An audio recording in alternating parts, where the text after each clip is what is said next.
called sepsis.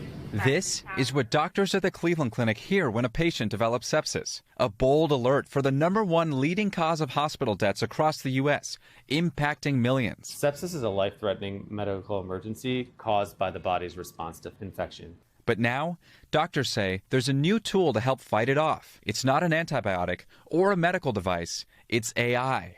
Just one example of how it's transforming medicine. Here, Dr. James Morrison says helping identify sepsis faster than ever before. The patient might come in reporting chest pain or something like that. You're going to be thinking of a heart attack. Sepsis might not be the first thing you think of. While you're focusing on the patient, talking to them about what's going on, and the data starts to come in, the AI can be working at the same time to say, does any of this fit with a pattern of sepsis? The Cleveland Clinic, which has invested in this technology, showed us how it works in real time from a digital dummy patient, pulling data like heart rate, temperature, and oxygen levels. All of those are indicative to us that the patient could have a new infection or sepsis.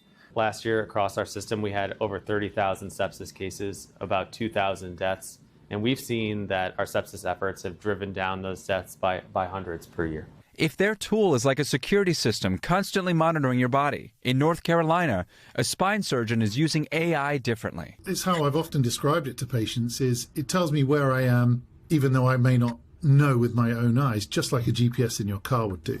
Dr. Brett Rockos at Duke Health says this new technology gives him a 3D view of the patient's spine in real time.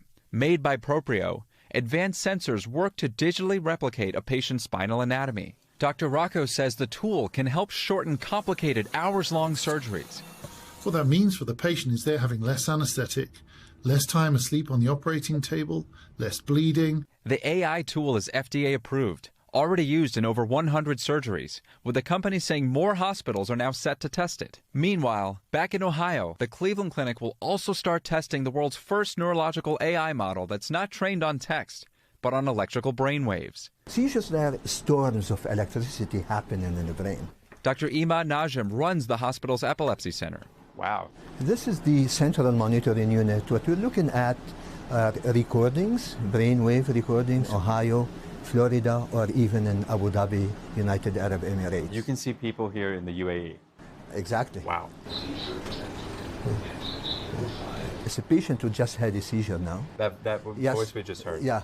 Monitoring all these screens isn't easy with the human eye, but AI is always on and can more quickly recognize subtle patterns.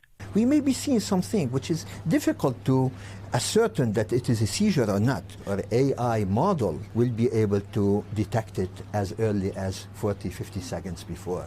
Kristen was diagnosed with epilepsy in 2016, but says despite the meds, her seizures haven't stopped. Now she's here looking for answers.